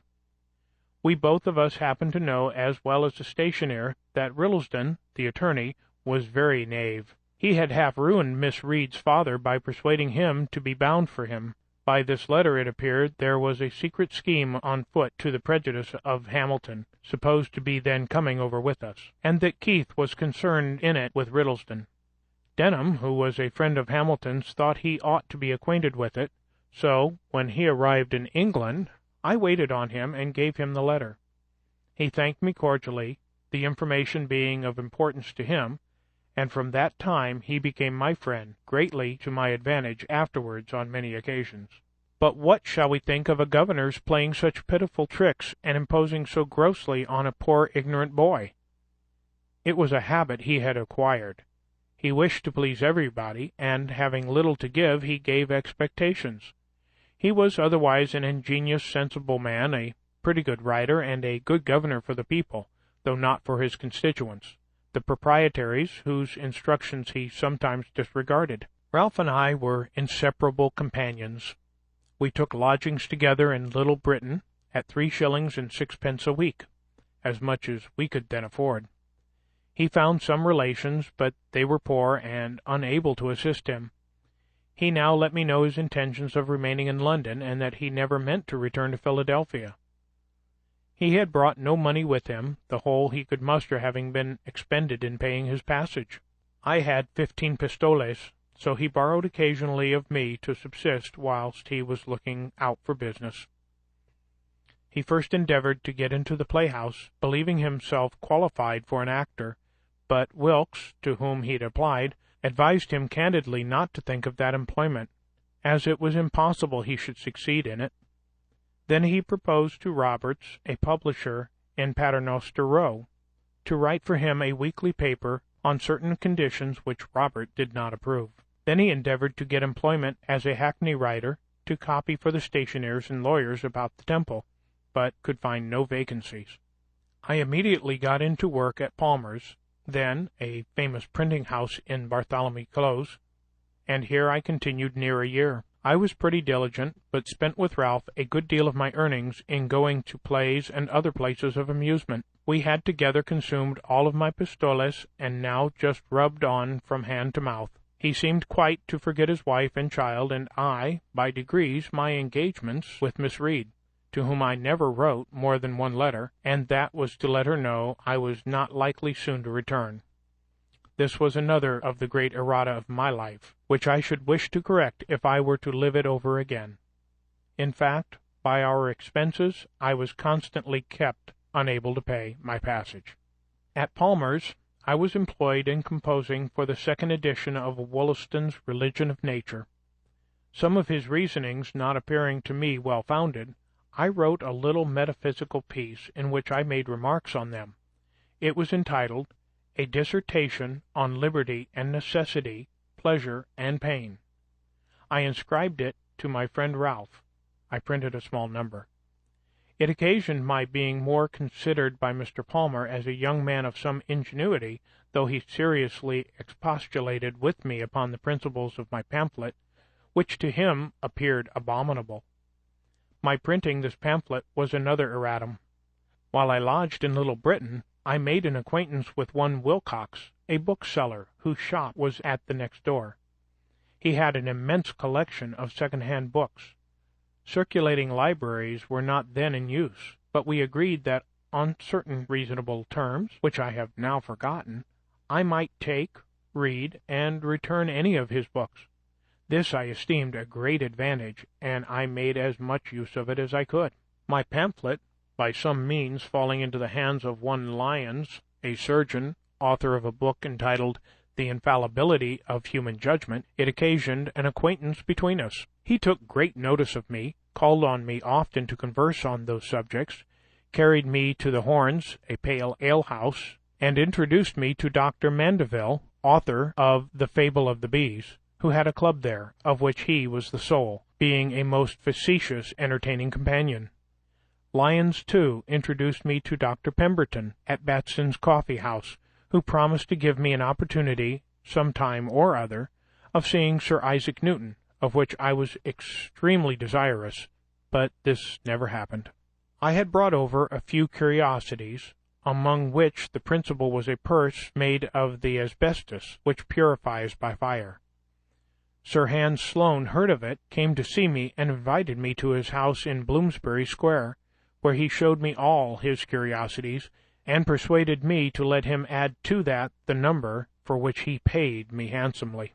In our house there lodged a young woman, a milliner, who I think had a shop in the cloisters. She had been genteelly bred, was sensible and lively, and of most pleasing conversation. Ralph read plays to her in the evenings. They grew intimate. She took another lodging, and he followed her.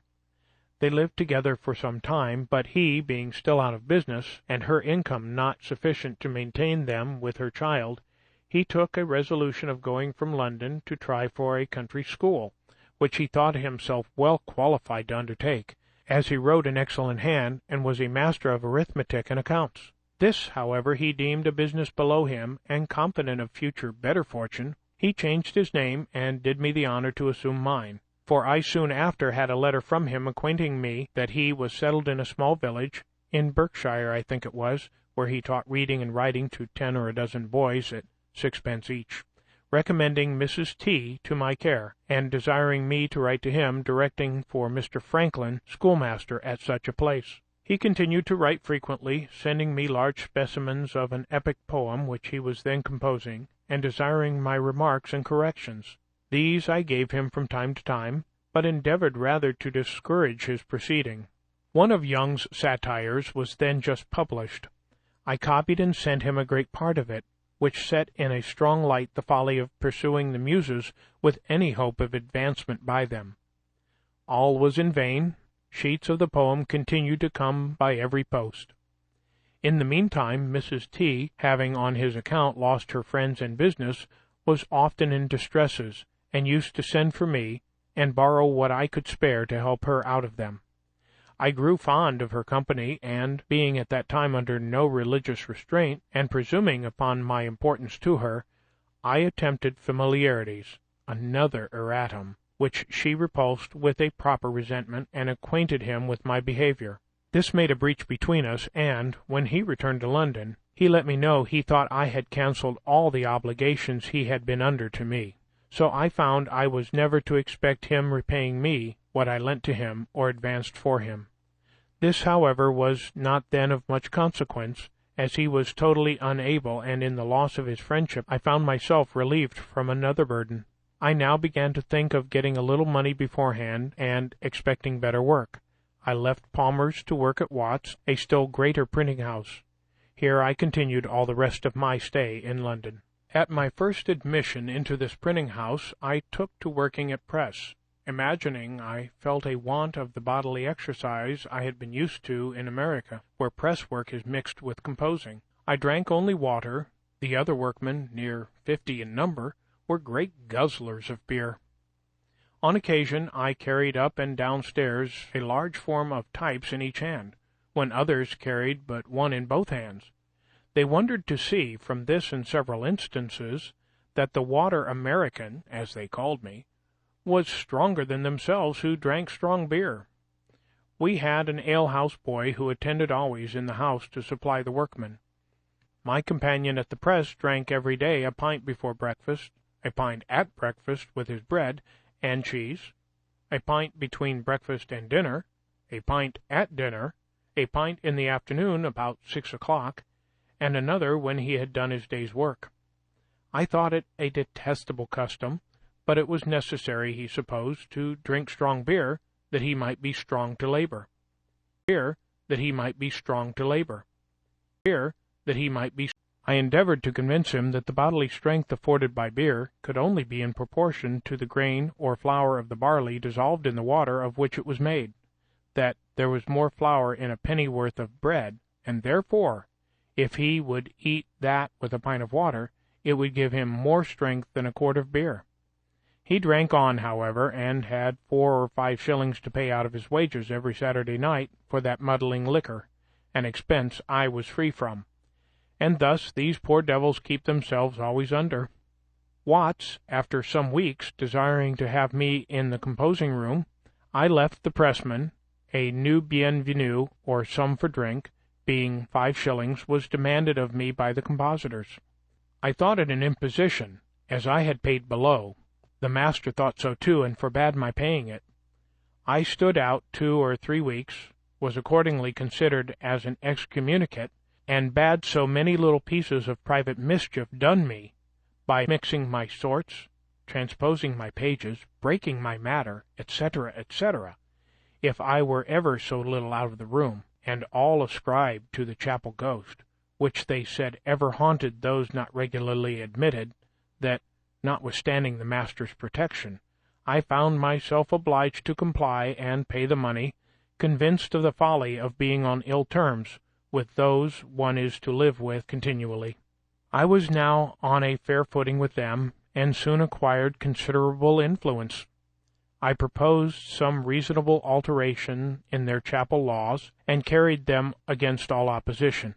From my example, a great part of them left their muddling breakfast of beer and bread and cheese, finding they could with me be supplied from a neighboring house with a large porringer of hot water gruel, sprinkled with pepper, crumbled with bread, and a bit of butter in it, for the price of a pint of beer, viz., 3 halfpence.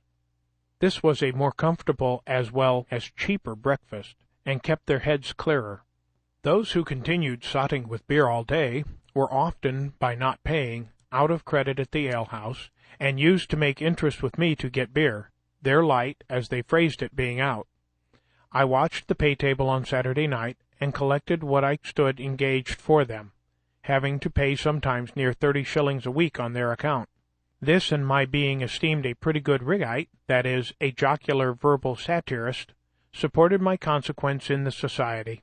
My constant attendance, I never making a St. Monday, recommended me to the master, and my uncommon quickness at composing occasioned my being put upon all work of dispatch, which was generally better paid. My lodging in Little Britain being too remote, I found another in Duke Street, opposite to the Romish chapel. A widow lady kept the house. She had a daughter, and a maid-servant, and a journeyman who attended the warehouse, but lodged abroad. After sending to inquire my character at the house where I last lodged, she agreed to take me in at the same rate, 3 shillings 6 per week, cheaper, as she said, from the protection she expected in having a man lodge in the house.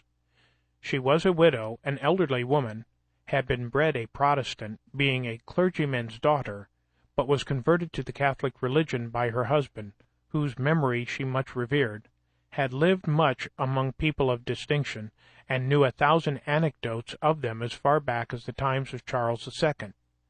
She was lame in her knees with the gout, and, therefore, seldom stirred out of her room, so sometimes wanted company, and hers was so highly amusing to me that I was sure to spend an evening with her whenever she desired it. Our supper was only half an anchovy each, on a very little strip of bread and butter, and a half a pint of ale between us, but the entertainment was in her conversation. My always keeping good hours, and giving little trouble in the family, made her unwilling to part with me, so that when I talked of a lodging I had heard of nearer my business, for 2 shillings a week, which, intent as I now was on saving money, made some difference, she bid me not think of it, for she would abate me 2 shillings a week for the future, so I remained with her at 1 shilling and 6 as long as I stayed in London. In a garret of her house there lived a maiden lady of 70 in the most retired manner, of whom my landlady gave me this account, that she was a Roman Catholic, had been sent abroad when young, and lodged in a nunnery with an intent of becoming a nun. But, the country not agreeing with her, she returned to England, where, there being no nunnery, she had vowed to lead the life of a nun, as near as might be done in those circumstances. Accordingly, she had given all her estate to charitable uses, reserving only £12 a year to live on, and out of this sum she still gave a great deal in charity, living herself on water gruel only, and using no fire but to boil it. She had lived many years in that garret, being permitted to remain there gratis by successive Catholic tenants of the house below, as they deemed it a blessing to have her there. A priest visited her to confess her every day. I have asked her, says my landlady, how she, as she lived, could possibly find so much employment for a confessor. "Oh," said she, "it is impossible to avoid vain thoughts." I was permitted once to visit her. She was cheerful and polite, and conversed pleasantly.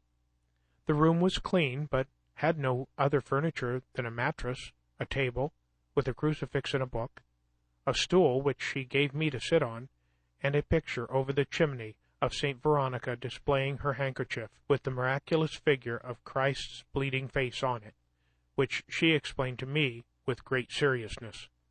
She looked pale, but was never sick, and I give it as another instance on how small an income life and health may be supported. At Watt's printing house I contracted an acquaintance with an ingenious young man, one Wygate, who, having wealthy relations, had been better educated than most printers, spoke French, and loved reading. I taught him and a friend of his to swim at twice going into the river, and soon they became good swimmers. They introduced me to some gentlemen from the country, who went to Chelsea by water to see the college and Don Saltero's curiosities. In our return, at the request of company, whose curiosity Wygate had excited, I stripped and leaped into the river and swam from near Chelsea to Blackfriars, performing on the way many feats of activity, both upon and under water, that surprised and pleased those to whom they were novelties. I had from a child been ever delighted with this exercise, having studied and practised all Thevenot's motions and positions, adding some of my own, aiming at the graceful and easy as well as the useful. All these I took this occasion of exhibiting to the company, and was much flattered by their admiration, and Wygate, who was desirous of becoming a master, grew more and more attached to me on that account, as well as from the similarities of our studies. He at length proposed to me travelling all over Europe together, supporting ourselves everywhere by working at our business.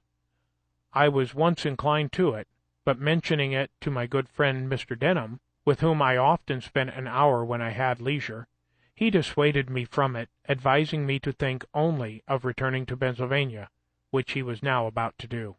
I must record one trait of this good man's character. He had formerly been in business at Bristol, but failed in debt to a number of people, compounded and went to America. There, by a close application to business as a merchant, he acquired a plentiful fortune in a few years. Returning to England in the ship with me, he invited his old creditors to an entertainment, at which he thanked them for the easy compensation they had favored him with, and, when they expected nothing but the treat, every man at the first remove found under his plate an order on a banker for the full amount of the unpaid remainder with interest. He now told me he was about to return to Philadelphia and should carry over a great quantity of goods in order to open a store there. He proposed to take me over as his clerk, to keep his books, in which he would instruct me, copy his letters, and attend the store. He added that, as soon as I should be acquainted with mercantile business, he would promote me by sending me with a cargo of flour and bread, etc., to the West Indies, and procure me commissions from others which would be profitable, and, if I managed well, would establish me handsomely. The thing pleased me, therefore I immediately agreed upon the terms of £50 a year, less, indeed, than my present gettings as a compositor, but affording a better prospect. I now took leave of printing, and was daily employed in my new business, going about with Mr. Denham among the tradesmen to purchase various articles, and seeing them packed up, doing errands, calling upon workmen to dispatch, etc., and, when all was aboard, I had a few days' leisure. On one of these days I was, to my surprise, sent for by a great man I knew only by name, a Sir William Wyndham, and I waited upon him. He had heard by some means or other of my swimming from Chelsea to Blackfriars, and of my teaching Wygate and another young man to swim in a few hours. He had 2 sons, about to set out on their travels. He wished to have them first taught swimming, and proposed to gratify me handsomely if I would teach them. They were not yet come to town, and my stay was uncertain, so I could not undertake it. But, from this incident, I thought it likely, if I were to remain in England and open a swimming pool, I might get a good deal of money, and it struck me so strongly that, had the overture been sooner made me, probably I should not so soon have returned to America. After many years, you and I had something of more importance to do with one of these sons of Sir William Wyndham, become Earl of Egremont, which I shall mention in its place. Thus I spent about 18 months in London. Most part of the time I worked hard at my business, and spent but little upon myself except in seeing plays and in books. My friend Ralph had kept me poor. He owed me about £27, which I was now never likely to receive, a great sum out of my small earnings. I loved him, notwithstanding, for he had many amiable qualities. I had by no means improved my fortune, but I had picked up some very ingenious acquaintance, whose conversation was of great advantage to me, and I had read considerably. We sailed from Gravesend on the 23rd of July, 1726. For the incidents of the voyage, I refer you to my journal, where you will find them all minutely related. Perhaps the most important part of that journal is the plan to be found in it, which I formed at sea, for regulating my future conduct in life. It is the more remarkable as being formed when I was so young, and yet being pretty faithfully adhered to quite through my old age. We landed in Philadelphia on the 11th of October, where I found sundry alterations. Keith was no longer governor, being superseded by Major Gordon. I met him walking the streets as a common citizen. He seemed a little ashamed at seeing me, but passed without saying anything. I should have been as much ashamed at seeing Miss Reed, had not her friends, despairing with reason of my return after the receipt of my letter, persuaded her to marry another, one Rogers, a potter, which was done in my absence. With him, however, she was never happy, and soon parted from him, refusing to cohabit with him or bear his name. He was a worthless fellow, though an excellent workman, which was the temptation to her friends. He got into debt, ran away in 1727 or 1728, went to the West Indies, and died there. Keimer had got a better house, a shop well supplied with stationery, plenty of new types, a number of hands, though none good, and seemed to have a great deal of business. Mr. Denham took a store in Water Street, where we opened our goods. I attended the business diligently, studied accounts, and grew in a little time expert at selling. We lodged and boarded together. He counseled me as a father, having a sincere regard for me. I respected and loved him, and we might have gone on together very happy, but in the beginning of February, when I had just passed my 21st year, we both were taken ill. My distemper was a pleurisy, which nearly carried me off. I suffered a good deal, gave up the point in my own mind, and was rather disappointed when I found myself recovering, regretting in some degree that I must now, some time or other, have all that disagreeable work to do over again. I forget what his distemper was. It held him a long time, and at length carried him off. He left me a small legacy as a token of his kindness for me, and he left me once more to the wide world, for the store was taken into the care of his executors, and my employment under him ended. My brother-in-law Holmes, being now at Philadelphia, advised my return to my business, and Keimer tempted me, with an offer of large wages, to come and take management of his printing house, that he might better attend his stationer's shop. I had heard a bad character of him in London from his wife and her friends, and was not fond of having any more to do with him.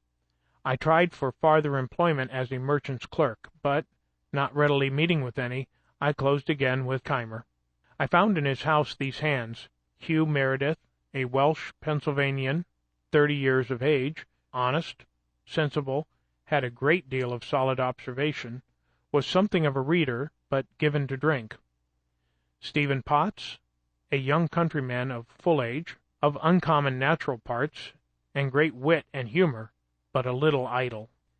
These he had agreed with at extreme low wages per week, to be raised a shilling every 3 months, as they would deserve by improving in their business, and the expectation of these high wages to come on hereafter was what he had drawn them in with. Meredith was to work at press, Potts at bookbinding, which he, by agreement, was to teach them, though he knew neither one nor the other.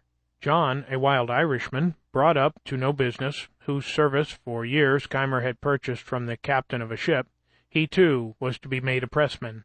George Webb, an Oxford scholar, whose time for 4 years he had likewise bought, intending him for a compositor, of whom more presently, and David Harry, a country boy whom he had taken apprentice. I soon perceived that the intention of engaging me at wages so much higher was to have these raw, cheap hands formed through me, and, as soon as I had instructed them, he should be able to do without me. I went on, however, very cheerfully, put his printing house in order, which had been in great confusion, and brought his hands by degrees to mind their business and to do it better. It was an odd thing to find an Oxford scholar in the situation of a bought servant. He was not more than 18 years of age, and gave me this account of himself, that he was born in Gloucester, educated at a grammar school there, had been distinguished among the scholars for some apparent superiority in performing his part when they exhibited plays, belonged to the Witty Club there, and had written some pieces in prose and verse, which were printed in the Gloucester newspapers. Thence he was sent to Oxford, where he continued about a year, but not well satisfied, wishing of all things to see London and become a player. At length, receiving his quarterly allowance of 15 guineas, instead of discharging his debts, he walked out of town, hid his gown in a furze bush, and footed it to London, where, having no friend to advise him, he fell into bad company, soon spent his guineas, found no means of being introduced among the players, pawned his clothes, and wanted bread. Walking the street very hungry, and not knowing what to do with himself, a crimp's bill was put in his hand, offering immediate entertainment and encouragement to such as would bind themselves to serve in America. He went directly, signed the indentures, was put into the ship and came over, never writing a line to acquaint his friends what was become of him. He was lively, witty, good-natured, and a pleasant companion, but idle, thoughtless, and imprudent to the last degree. John, the Irishman, soon ran away. With the rest I began to live very agreeably, for they all respected me the more, as they found Keimer incapable of instructing them, and that from me they learned something daily. We never worked on Saturday, that being Keimer's Sabbath, so I had 2 days for reading. My acquaintance with ingenious people in the town increased. Keimer himself treated me with great civility and apparent regard, and nothing now made me uneasy but my debt to Vernon, which I was yet unable to pay, being hitherto but a poor economist. He, however, kindly made no demand of it. Our printing house often wanted sorts, and there was no letter founder in America. I had seen types cast at James in London, but without much attention to the matter.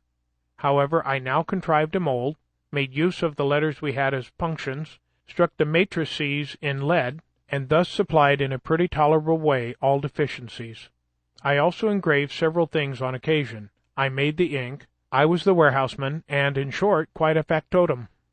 But, however serviceable I might be, I found that my services became every day of less importance, as the other hands improved in the business, and, when Keimer paid my second quarter's wages, he let me know that he felt them too heavy, and thought I should make an abatement. He grew by degrees less civil, put on more of the master, frequently found fault, was captious, and seemed ready for an outbreaking. I went on, nevertheless, with a good deal of patience, thinking that his encumbered circumstances were partly the cause. At length a trifle snapped our connections. For a great noise happening near the court-house, I put my head out the window to see what was the matter. Keimer, being in the street, looked up and saw me, called out to me in a loud voice and angry tone to mind my business, adding some reproachful words that nettled me the more for their publicity, all the neighbors who were looking out on the same occasion being witnesses how I was treated. He came up immediately into the printing-house, continued the quarrel, high words passed on both sides. He gave me the quarter's warning we had stipulated, expressing a wish that he had not been obliged to so long a warning. I told him his wish was unnecessary, for I would leave him that instant, and so, taking my hat, walked out of doors, desiring Meredith, whom I saw below, to take care of some things I left and bring them to my lodgings. Things I left and bring them to my lodgings.